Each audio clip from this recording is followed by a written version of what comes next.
होश उड़ाने वाला लाइफस्टाइल फर्नीचर का 75% धमाकेदार ऑफर। शादी के लिए खास कॉम्बो फर्नीचर, 0 डाउन पेमेंट की भी सहूलत। Lifestyle furniture near Alamgir hall, Naubag road, Bijapur. आज ही संपर्क करें, लिमिटेड है ऑफर।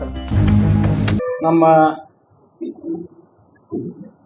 ಶಾಸಕರಾದ ಯತ್ನಾಳ್ ಅವರು ವಿಶ್ವಗುರು ಅಣ್ಣ ಬಸವಣ್ಣನವರ ಬಗ್ಗೆ ಒಂದು ಹೀನಾಯವಾಗಿ ಬಹಳ ಅವಹೇಳನಕಾರಿಯಾಗಿ ಇಡೀ ಮಾನವ ಕುಲಕ್ಕೆ ಒಂದು ಅವಮಾನ ಮಾಡಿದಂಥ ಘಟನೆ ಮೊನ್ನೆ ಅವರ ಹೇಳಿಕೆಯಲ್ಲಿ ಗುರುತಾಗಿದೆ.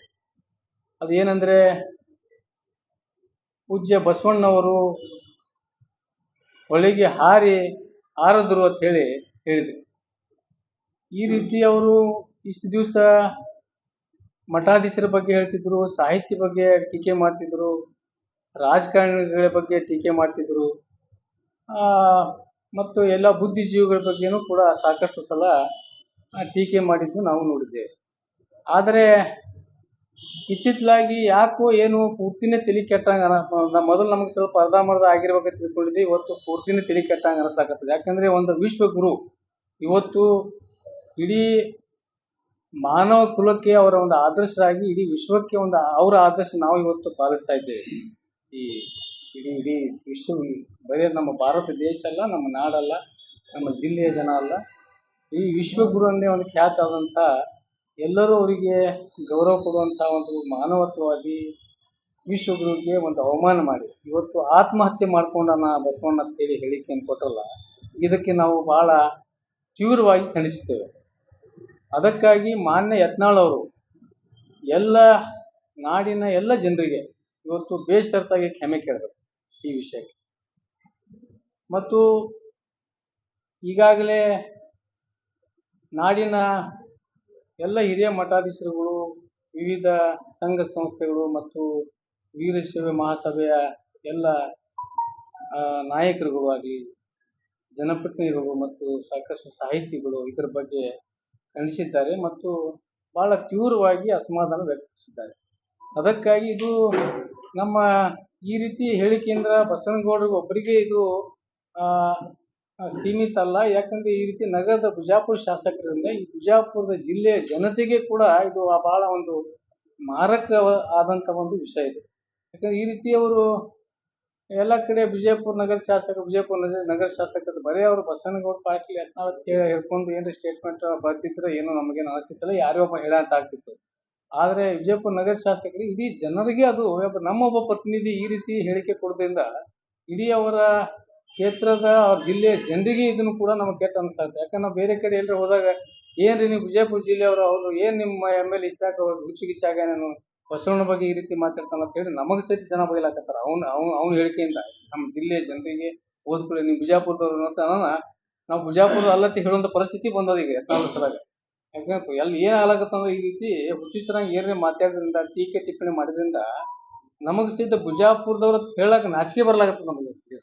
ಅದಕ್ಕಾಗಿ ಮಾನ್ಯ ಯತ್ನಾಳ್ ಅವರಿಗೆ ಮತ್ತೊಮ್ಮೆ ನಾವು ವಿನಂತಿನೂ ಮಾಡ್ತೀನಿ. ಮತ್ತು ಈ ರೀತಿ ತಾವು, ಯಾಕಂದರೆ ತಾವು ರಾಜಕೀಯವಾಗಿ ನೀವು ಏನು ಹೇಳಿಕೆ ಕೊಡ್ರಿ, ನೀವು ಏನಾದರೂ ಕೋಮು ವಿಷಯ ಒಳಗಾಗಲಿ, ಹಿಂದೂ ಮುಸ್ಲಿಂ ಕಾರ್ಡ್ ಆಡ್ತೀರಿ, ಪ್ರತಿಯೊಂದು ವಿಷಯ ತಾವು ಏನಾದರೂ ಒಂದು ಸ್ಥಾನಕ್ಕಾಗಿ, ರಾಜಕೀಯ ಸ್ಥಾನಕ್ಕಾಗಿ ತಾವು ಏನು ಓಡಾಡಕತ್ತೀರಿ, ನೀವು ಓಡಾಡ್ರಿ. ಆದ್ರೆ ಇಷ್ಟು ದಿವಸ ಇಡೀ ಒಂದು ಬಸವ ಬುದ್ಧ ಅಂಬೇಡ್ಕರ್ ಇಡೀ ವಿಶ್ವಕ್ಕೆ ಇದು ಹೆಸರಾದಂಥ, ಇಡೀ ಜನ ಗೌರವ ಕೊಡುವಂಥ ಮಹಾಪುರುಷರು, ಇಂಥ ಮಹಾಪುರುಷರ ಬಗ್ಗೆ ಈ ರೀತಿ ಒಂದು ಹೇಳಿಕೆ ಕೊಡೋದ್ರಿಂದ ಏನಿದು ಯಾವ ರೀತಿ ಅಂದರೆ ತಮ್ಮ ಒಂದು ಮೈಕ್ ಸಿಕ್ಕ ನಂತರ ಏನು ಬೇಕಾದ್ರೆ ಹೇಳೋದ್ರಿಂದ ಇದು ಸರಿ ಅನಿಸೋದಿಲ್ಲ. ಅದಕ್ಕಾಗಿ ಮಾನ್ಯ ಯತ್ನಾಳ್ ಅವರಿಗೆ ನಾನು ಹೇಳ್ತೀನಿ, ನೀವು ರಾಜಕೀಯವಾಗಿ ಅಥವಾ ನಿಮ್ಮ ವೈರಿಗಳಾಗಲಿ, ನಿಮ್ಮ ಪಕ್ಷದ ನಾಯಕರ ಜೊತೆ ಆಗಲಿ, ಇನ್ನಿತರ ಜೊತೆ ತಾವು ಟೀಕೆ ಟಿಪ್ಪಣಿ ಮಾಡಿ ನೀವು ರಾಜಕೀಯ ಮಾಡ್ರಿ.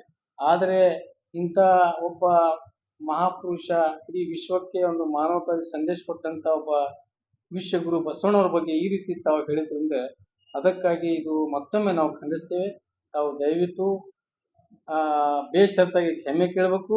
ಇಲ್ಲದಿದ್ದರೆ ನೀವು ನಿಮ್ಮ ಬಗ್ಗೆ ನಾವು ಕೂಡ ಭಾಳ ಉಗ್ರವಂತದಕ್ಕೆ ಕ್ರಮ ನಾವು ಜರುಗಿಸ್ಬೇಕಾಗ್ತದೆ ಈ ವಿಷಯದಲ್ಲಿ ಅಂತ ಹೇಳಿಕ್ಕೆ ನಾವು ಎಚ್ಚರಿಕೆ ಕೊಡ್ತಾ ಇದ್ದೀವಿ ಸಂದರ್ಭದಲ್ಲಿ. ಮತ್ತು ಅವರಿಗೆ ಅಷ್ಟು ತಿಳ್ಕೋಬೇಕಾಗಿತ್ತು. ಯಾಕಂದ್ರೆ ಅವರ ತಂದೆ ತಾಯಿಯವರು ಬಸವಣ್ಣನ ಹೆಸರು ಅವರಿಗೆ ಇಟ್ಟಿದ್ದಾರೆ. ಅವ್ರಿಗೆ ಅವ್ರ ತಂದೆ ತಾಯಿಯವ್ರದ್ದು ಅವ್ರದ್ದು ಮಾನ ಕಳೆದ್ರು, ಅವರ ಕುಟುಂಬದ್ರು ಮಾನ ಕಳೆದ್ರು. ಇಡೀ ಬಸವಣ್ಣನ ಅನ್ಯಾಯಿಗಳಿಗೆ ಇವತ್ತು ಬಹಳ ನೋವು ಉಂಟು ಮಾಡಿದ್ರು.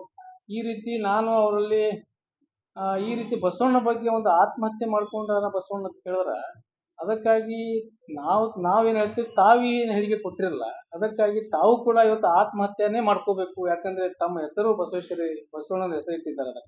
ಅದಕ್ಕೇನದ ಇಲ್ಕಂದ್ರ ಒಂದು ಅಫಿಡೇಟ್ ಮಾಡ್ಕೊಂಡು ಹೆಸರೇ ಬದಲಾವಣೆ ಮಾಡ್ಕೊಂಡ್ಬಿಡ್ರಿ. ತಮಗ್ ಬಸವಣ್ಣ ಬಗ್ಗೆ ತಮಗೆ ಇಷ್ಟ ಕೀಳು ಮಟ್ಟಾಗಿ ತಾವು ಬಸವಣ್ಣ ಬಗ್ಗೆ ವಿಚಾರ ಇಟ್ಟಿದ್ರಿಂದ ತಾವು ಏನ್ ಮಾಡ್ರಿ, ಅದು ತಮ್ಮ ಹೆಸರೇನದ ತಕ್ಷಣವಾಗಿ ಬಸವೇಶ್ವರ ಹೆಸರೇನದಲ್ಲ, ತಾವೇನು ಇಟ್ಕೊಂಡ್ರಿ ಬಸವನಗೌಡ ಹೇಳಿ ಆ ಹೆಸರು ಬದಲಾವಣೆ ಅಫಿಡೇಟ್ ಮಾಡಿ ಕೋರ್ಟಿಗೆ ಹೋಗಿ ಹೆಸರು ಬದಲಾವಣೆ ಮಾಡ್ಕೋಬಹುದು. ಯಾಕಂದ್ರೆ ಬರ್ತದ, ಖುಷಿ ಐತಿ. ನಮ್ಮ ಕೊಟ್ಟು ಏನ್ರಿ ಒಂದು ಇಲ್ಲ, ನಾನು ಬಸವಣ್ಣ ಹೆಸರು ನಮ್ಮ ತಂದೆ ತಾಯಿಯವ್ರು ಇಟ್ಟಿದ್ದು ತಪ್ಪಿಟ್ಟಾರ, ಅದಕ್ಕೇನದ ನನಗೆ ಈ ಬಸವೇಶ್ವರದ್ದು ಅವರ ಆದರ್ಶ ಆಗ್ಲಿ, ಅವರ ಕೆಲವು ಏನು ಮಾರ್ಗದರ್ಶನ ಆಗ್ತಿರೋ ಏನಾದ್ರು ಅವರು ಏನು ವಿಶ್ವಕ್ಕೆ ಒಂದು ವಿಶ್ವಗುರು ಆಗಿ ಹೆಸರು ಪಡ್ಕೊಂಡಿದ್ರು ಕೂಡ ಅವ್ರ ಬಗ್ಗೆ ನನ್ನ ಕೆಲವು ವಿಚಾರಗಳ ವಿರುದ್ಧ ಅದಾವ. ಅದಕ್ಕೆ ನಾ ಹೆಸರು ಬದಲಾವಣೆ ಮಾಡ್ಕೋತೀನಿ ಅಂತ ಹೇಳಿ ಇವತ್ತು ನನ್ನ ಒಂದು ವೈಯಕ್ತಿಕ ಅವರಲ್ಲಿ ವಿನಂತಿ ಏನಂದ್ರೆ, ತಕ್ಷಣದಿಂದ ತಮ್ಮ ಹೆಸರು ಬದಲಾವಣೆ ಮಾಡಿ ಯಾವುದೇ ಮತ್ತೊಂದು ಬೇರೆ ಅಂದ್ರೆ ಆ ಹೆಸರ ಬಸವೇಶ್ವರಕ್ಕೆ ಸಂಬಂಧ ಇಲ್ಲದಂತ ಹೆಸರು ತಾವು ಇಟ್ಕೋಬಹುದು ಅಂತ ಹೇಳಿ ನನ್ನ ಒಂದು ವಿನಂತಿ. ಈ ವಕ್ಫ್ ವಿಷಯದಲ್ಲಿ ಕೆಲವು ಈ ಯತ್ನಾಳನ ಜೊತೆ ಮಾತು ಕೇಳಿ ಕೆಲವು ಮಠಾಧೀಶರುಗಳು ಇವತ್ತು ನನ್ನ ವಿಜಯಪುರ ಜಿಲ್ಲೆಯ, ವಿಶೇಷವಾಗಿ ನಮ್ಮ ಕಣ್ಣೀರ್ ಮಠ ಸ್ವಾಮಿಗಳು, ಪೂಜ್ಯ ಕಣ್ಣೀರ್ ಮಠ ಸ್ವಾಮೀಜಿ ಅವ್ರ ಬಗ್ಗೆ ನಮಗೆ ಅಪಾರವಾದಂಥ ಗೌರವ ಇದೆ. ಯಾಕಂದ್ರೆ ಅವರಷ್ಟು ಈ ಸಮಾಜಕ್ಕೆ ಎಲ್ಲ ಕ್ಷೇತ್ರದಲ್ಲಿ ಕೂಡ ಅವರ ಒಂದು ಬಹಳ ಅಪಾರವಾದಂಥ ಸೇವೆ, ಅವರ ಒಂದು ಕೊಡುಗೆ ಇದೆ ನಮ್ಮ ನಾಡಿಗೆ. ರೈತರಿಗಾಗಲಿ ಅಥವಾ ಇದು ನಮ್ದು ಹೈನುಗಾರಿಕೆ ಮಾಡಿ ಪ್ರತಿಯೊಬ್ಬ ಹೆಚ್ಚಾನೆಚ್ಚು ರೈತರಿಗೆ ಅವ್ರ ಮಾರ್ಗದರ್ಶನದಲ್ಲಿ ನಾವು ಕೂಡ ಅವರ ಈ ಹೇಳಿಕೆ ನೋಡಿ ಅವ್ರ ಮಠಕ್ಕೆ ಕೂಡ ನಾನು ಹೋಗಿದ್ದೀನಿ, ನೋಡಿ ಬಂದಿದ್ದೀನಿ. ಅವರ ಒಂದು ಸಾಕಷ್ಟು ತ್ಯಾಗ ಅವರು ಭಾಷೆ ಮಾಡಿದ್ದಾರೆ. ಅವ್ರ ಬಗ್ಗೆ ನಾವು ಯಾವ ರೀತಿ ನಮ್ಮ ನಡೆದಾಡ ದೇವರು ಪೂಜ್ಯ ಶ್ರೀ ಸಿದ್ದೇಶ್ವರ ಸ್ವಾಮೀಜಿ ಅವರ ಬಗ್ಗೆ ಎಷ್ಟು ನಮಗೆ ಬರುವಂತ ಗೌರವ ಇದೆ, ಅದೇ ರೀತಿ ಕಣ್ಣೀರ್ ಮಠ ಸ್ವಾಮೀಜಿ ಅವರ ಬಗ್ಗೆ ಕೂಡ ನಾವು ಅದೇ ರೀತಿ ಗೌರವ ಇಟ್ಕೊಂಡು ಬಂದಿದ್ದೇವೆ. ಆದ್ರೆ ಇಂಥ ಹುಚ್ಚು ರಾಜಕಾರಣಿಗಳ ಜೊತೆ ಸೇರಿ ಮೊನ್ನೆ ಆ ವೇದಿಕೆ ಮೇಲೆ ವಕ್ಫ್ಗೆ ಸಂಬಂಧಪಟ್ಟಂತ ವಿಷಯ ಅಷ್ಟೇ ಮಾತಾಡಬೇಕಾಗಿತ್ತು ಅಂತ ನಾನು ಅನಿಸ್ತದೆ. ಯಾಕಂದ್ರೆ ಅಲ್ಲಿ ಅದು ಬಿಟ್ಟು ಕೆಲವೊಂದು ಇಸ್ಲಾಂ ಬಗ್ಗೆ ಆಗಲಿ, ಇನ್ನಿತರ ಕೋಮುಗಳ ಬಗ್ಗೆ, ಇನ್ನಿತರ ಜನರ ಕೋಮುಗಳ ಮನಸ್ಸಿಗೆ ನೋವು, ಬೇರೆ ಧರ್ಮದ ಜನರಿಗೆ ಮನಸ್ಸಿಗೆ ನೋವು ಅಂತ ಕೆಲವೊಂದು ಹೇಳಿಕೆಗಳನ್ನ ಕೊಟ್ಟಿದ್ದಾರೆ ಸ್ವಾಮೀಜಿ. ಅದರ ಬಗ್ಗೆ ಕೂಡ ನಾನು ಅವರಿಗೆ ಒಬ್ಬ ಭಕ್ತನಾಗಿ ಒಂದು ಅಪಾರವಾದಂಥ ಅವರ ಬಗ್ಗೆ ನಾನು ಒಂದು ಗೌರವಪೂರ್ವಕ ಭಕ್ತಿಯಿಂದ ಅವರಲ್ಲಿ ನಾನು ಅವರಿಗೆ ಒಂದು ನನ್ನ ವಿನಂತಿ ಏನದೋ ಅವ್ರಿಗೆ ನಾನು ಅವ್ರ ಪಾದ ಕಮಲಕ್ಕೆ ನಾನು ಅರ್ಪಿಸ್ತೀನಿ. ಇವತ್ತು ತಾವು ಏನಾದ್ರು ದಯವಿಟ್ಟು ಇಂಥ ರಾಜಕಾರಣಿಗಳ ಜೊತೆ ಅವ್ರ ಜೊತೆಗೆ ಕೆಲವು ಏನು ಇನ್ನಿತರ ಮಠಾಧೀಶರಲ್ಲಿನೂ ಕೂಡ ನನ್ನ ಒಂದು ಕಳಕಳಿ ವಿನಂತಿ ಇದೆ. ಯಾಕೆ ನಾನು ಅವ್ರ ಬಗ್ಗೆ ಟೀಕೆ ಮಾಡ್ಲಿಕ್ಕೆ ಗೊತ್ತಿಲ್ಲ. ಯಾಕೆಂದ್ರೆ ಅವರು ಒಂದು ಮಠಾಧೀಶರು ಒಳ್ಳೆಯ ಇಡೀ ಮಹಾಪುರುಷರಲ್ಲಿ ಅವರು ಇರ್ತಾರ ಅಂತ ಅವರು ಏನದ ಒಂದು ಸಮಾಜಕ್ಕೆ ಒಳ್ಳೆಯ ಸಂದೇಶ ನೀಡಬೇಕು. ಹೊರತಾಗಿ ಯಾವ ರೀತಿ ಪೂಜ್ಯ ಶ್ರೀ ಸಿದ್ದೇಶ್ವರ ಸ್ವಾಮೀಜಿ ಅವರು ತಮ್ಮ ನಡುವೆ ಏನೋ ಒಂದು ಬಿಟ್ಟು ಹೋಗಿದ್ದಾರೆ ಆದರ್ಶಗಳು ಎಲ್ಲ, ಅಂಥದ್ದು ಇವತ್ತು ಸಮಾಜಕ್ಕೆ ಅವಶ್ಯಕತೆ ಇದೆ. ಅದಕ್ಕಾಗಿ ನಾನು ಮಾನ್ಯ ಕಣ್ಣೀರ್ ಮಠ ಪೂಜ್ಯ ಗುರೂಜಿಗಳು ಮತ್ತು ಇನ್ನಿತರ ಮಠಾಧೀಶರುಗಳು ಎಷ್ಟು ಜನ ಇವತ್ತು ಏನಿದೆ ಹುಚ್ಚ ರಾಜಕಾರಣಿ ನಮ್ಮ ಯತ್ನಾಳ್ ಇದ್ದೇನು ಬೆನ್ನತ್ತಿ ಏನು ತಿರುಗಾಡ್ತಾ ಇದ್ದಾರೆ. ಕೆಲವೊಂದು ಇಲ್ಲಿ ಯಾವುದೇ ಇಶ್ಯೂ ಬಿದ್ದಾಗ, ರೈತರ ಹೋರಾಟ ಇರಲಿ ಅಥವಾ ಇನ್ನಿತರ ಅನ್ಯಾಯ ಆದಾಗ, ಜನರಿಗೆ ಅನ್ಯಾಯ ಆದಾಗ ಮಠಾಧೀಶರು ಹೇಳ್ಬೇಕತ್ತು ಬಂದು ಸರ್ಕಾರಕ್ಕೆ ಕಿವಿ ತಿರುವಂತ ಕೆಲಸ ಮಾಡ್ಬೇಕಾಗುತ್ತೆ. ಅದಕ್ಕೆ ಬಗ್ಗೆ ನಾನು ಇವತ್ತು ಮಾಡ್ತಾ ಇದ್ದೀನಿ. ಅದು ಯಾಕೆ ಹೇಳ್ತಾ ಇದ್ದಾರೆ ಕೇಳ್ತಾ ಇಲ್ಲ. ಯಾಕಂದ್ರೆ ಯಾವಾಗಲೂ ಸರ್ಕಾರಗಳು ಮತ್ತು ರಾಜಕಾರಣಿಗಳು ಏನೇ ತಪ್ಪು ಮಾಡಿದಾಗ ಅವರ ಕಿವಿ ಹಿಡಿದು ತಿದ್ದುವಂತ ಕೆಲಸ ಮಠಾಧೀಶರು ಕೂಡ ಮಾಡ್ಬೇಕಾಗಿದೆ. ಅದಕ್ಕಾಗಿ ಅವ್ರು ಮಾಡ್ಲಿ. ಅದಕ್ಕೆ ಇಶ್ಯೂ ಏನು ವಿಷಯ ಇದ್ದಾಗ ಅದಕ್ಕೆ ಸಂಬಂಧಪಟ್ಟಂಗೆ ಅದಕ್ಕಷ್ಟು ಸೀಮಿತವಾಗಿ ಮಾಡಿದ್ರೆ ಒಳ್ಳೆಯದು. ಅದಕ್ಕಾಗಿ ಮತ್ತೊಮ್ಮೆ ನಾನು ನಮ್ಮ ಗುರುಗಳ ಏನು ಮಠಾಧೀಶರಲ್ಲಿ ನನ್ನ ವಿನಂತಿ ಪೂರ್ವಕವಾಗಿ ನನ್ನ ಒಂದು ವಿನಂತಿ ಅವರ ಪಾದ ಕಮಲಕ್ಕೆ ನಾನು ಅರ್ಪಿಸ್ತಾ ಇದ್ದೀನಿ. ದಯವಿಟ್ಟು ಮುಂದಾದರೂ ಕೂಡ ತಾವು ಎಲ್ಲ ಸಮಾಜಕ್ಕೆ ಒಂದು ಮಾರ್ಗದರ್ಶನ ಆಗಬೇಕು. ನೀವು ತಮ್ಮ ಸಂದೇಶಗಳು ಜನರಿಗೆ ಒಳ್ಳೆಯದಾಗುವಂಥದ್ದಾಗಲಿ, ಯಾವುದೇ ಒಂದು ಸಮಾಜಕ್ಕೆ, ಯಾವುದೇ ಒಂದು ಪಕ್ಷಕ್ಕೆ ಟೀಕೆ ಟಿಪ್ಪಣಿ ಮಾಡುವ ಒಂದು ಭರಾಟೆಯಲ್ಲಿ ಬೇರೆ ಒಂದು ಸಮಾಜದ ಜನರಿಗೆ ನೋವುಂಟಾಗುವಂಥ ಕೆಲಸ ಆಗಬಾರ್ದು. ಮತ್ತೊಂದು ಅವ್ರಿಗೆ ನಾನು ಈಗ ಯತ್ನಾಳ್ ಅವರು ಈ ತರ ಬಸವಣ್ಣನ ಬಗ್ಗೆ ಟೀಕೆ ಮಾಡಿದ್ರು, ಕೇಸು ಹಾಕೋದು, ಕಾನೂನು ಹೋರಾಟ ಈಗ ನಾವು ಅದಕ್ಕೆ ಈಗ ಅವರು ಬೇಸರ್ತ ಕ್ಷಮೆ ಕೇಳಬೇಕು ಮತ್ತು ಅವ್ರ ಹೆಸರು ಬದಲಾವಣೆ ಮಾಡಬೇಕು. ಮೊದಲು ಅವ್ರ ಸದ್ದ ಅವರು ತಮ್ಮದೇನು ಹೆಸರು ನಮ್ಮ ಬಸವೇಶ್ವರ ಹೆಸರೇನೆ ಇಟ್ಟಾರಲ್ಲ, ಯಾಕಂದ್ರೆ ಅವರ ಆದರ್ಶನೇ ಇಡೀ ವಿಶ್ವವನ್ನು ಇವತ್ತು ಅವರ ಆದರ್ಶದಲ್ಲಿ ಬಸವೇಶ್ವರ ಆದರ್ಶದಲ್ಲಿ ನಡೀತಾ ಇದೆ. ಏನು ಮತ್ತು ಎಂಥ ಒಬ್ಬ ರಾಜಕಾರಣಿ ಈ ರೀತಿ ಆತ್ಮಹತ್ಯೆ ಮಾಡ್ಕೊಂಡು ಬಸವಣ್ಣ ಹಾರಿ ಒಳಗೆ ಹಾರಿ ಹೋಗ್ಯಾನಂತಂದ್ರೆ ಇದು ಅರ್ಥ ಏನಿಲ್ಲ. ಅದಕ್ಕೇನಂದ್ರೆ ಈ ರೀತಿ ಹೇಳೋದ್ರಿಂದ ನಮಗಷ್ಟೇ ಅಲ್ಲ, ಇಡೀ ಮಾನವ ಕುಲಕ್ಕೆ ಇವತ್ತು ನೋವಾಗಿದೆ. ಎಲ್ಲರಿಗೂ ಒಂದು ಭಾಳ ಇದು ನಾಚಿಕೆಯ ಸಂಗತಿ. ಅದಕ್ಕಾಗಿ ಅವರಲ್ಲಿ ನಾನು ಒಂದು ವಿನಂತಿ ಮಾಡ್ತೀನಿ, ದಯವಿಟ್ಟು ತಾವು ಬೇಷರತ್ತಾಗಿ ಎಲ್ಲ ಜನರಿಗೆ ಏನು ಇದು ಬಸವೇಶ್ವರ ಬಗ್ಗೆ ತಾವು ಏನೋ ಒಂದು ಭಾಷಣದಲ್ಲಿ ಏನೋ ಹೇಳಕ್ಕೆ ಹೋಗಿ ಅಂತ ಹೇಳಿದಾಗ ಇದು ಒಂದು ತಪ್ಪಾಗಿದ್ರು ಕೂಡ ಜನರಿಗೆ ಕ್ಷಮೆ ಕೇಳಬೇಕು.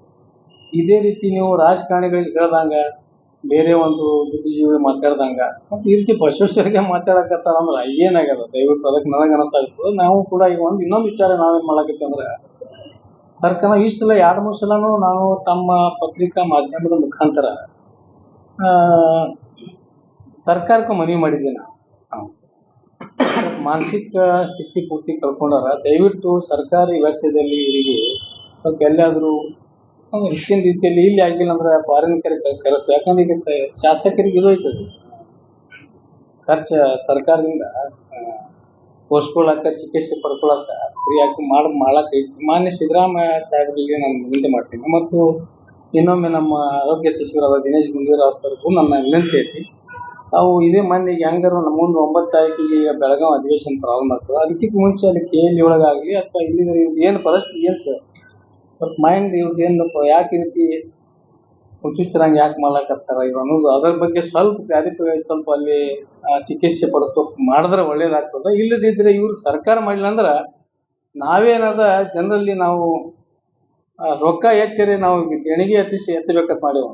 ಇದು ಹಾಕಿ ಒಂದು ಫಲಕ್ ಹಾಕಿ ಯತ್ನಾಳ್ ಅವರ ಮಾನಸಿಕತೆ ಇದು ಆಗತ್ತೆ. ನಮಗೆ ಭಾಳ ಕಳಕಳಿ ಐತಿ. ನಮ್ಮ ಒಬ್ಬ ಪ್ರತಿನಿಧಿ ಈ ರೀತಿ ಎಲ್ಲೂ ಏನಾಗಿ ಮತ್ತೆ ಇವ ಆತ್ಮಹತ್ಯೆ ಮಾಡ್ಕೊಂಡು ಎಲ್ಲರೂ ಹೋಗಿ ಒಳಗೆ ಬಿಡಬಾರ್ದು ತಲೆ ಕಟ್ಕೊಂಡು. ಅದಕ್ಕೇನದ ನಮ್ದೊಂದು ವಿನಂತಿ, ನಾವು ಎಲ್ಲ ಕಡೆ ಈಗ ಮಾರ್ಕೆಟ್ ಒಳಗೆ ರೈತರಲ್ಲಿ ನಮ್ಮ ಕಾರ್ಯಕರ್ತರಾಗಿ ಎಲ್ಲ ಕಡೆ ಏನದ ದೇಣಿಗೆ ಎಬ್ಬಿಸ್ಬೇಕಂತ ಮಾಡಿ ನಾವು ಇವ್ರಿಗೆ ಚಿಕಿತ್ಸೆ ಕೊಡಿಸ್ಬೇಕಂತ ಹೇಳಿ ಆ ದೇಣಿಗೆ ಎತ್ತಿ ಅನ್ನೋದು ಅವ್ರಿಗೆ ಹೋಗಿ ಸಲ್ಲಿಸ್ಬೇಕು. ನೀ ಎಲ್ಲ ಪುಣ್ಯಾಕ ನೀವು ಕಡೆಗೆ ಹೋಗಿ ಸರ್ಕಾರ ಕೊಟ್ಟು ಮಾಡಿಲ್ಲ ಅಂದ್ರೆ ನಮ್ಮ ಕಡೆಯಿಂದ ಕಡೆಗೆ ಮತ್ತೆ ಈಗ ನಮಗಂತೂ ಅಷ್ಟು ರೊಕ್ಕ ಇರೋಲ್ಲ. ನಾವು ಎಷ್ಟು ಸಾಧ್ಯ ಅಷ್ಟು ಡಬ್ಬಿ ಎಲ್ಲ ಕಡೆ ಇಟ್ಟು ಯತ್ನಾಳ್ ಅವರಿಗೆ ಸ್ವಲ್ಪ ತೊಂದರೆ ಇದು ಆಗ್ಯದ, ಮಾನಸಿಕ ಕಳ್ಕೊಂಡಾರ. ಅದಕ್ಕೆ ಚಿಕಿತ್ಸೆಗಾಗಿ ದಯವಿಟ್ಟು ಎಲ್ಲರೂ ದೇಣಿಗೆ ಕೊಡುತ್ತೇಳಿ ನಾವು ರಿಕ್ವೆಸ್ಟ್ ಮಾಡ್ಬೋದು. ನಾವೇ ಅಫಿಡೇಟ್ ಮಾಡ್ರು ಅವ್ರಲ್ಲ, ನಾವ್ ಹೆಂಗ ಹೇಳಾಗ್ತದೆ. ಬಸವೇಶ್ವರ ಬಿಟ್ಟು ಯಾವ್ದು ಬೇಕಾ ಇಟ್ಕೊಳ್ಳಲ್ಲ, ಏನ್ ತೊಂದರೆ ಅದ.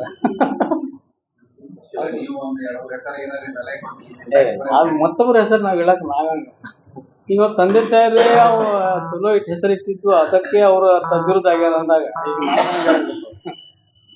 ಹೌದಲ್ಲ.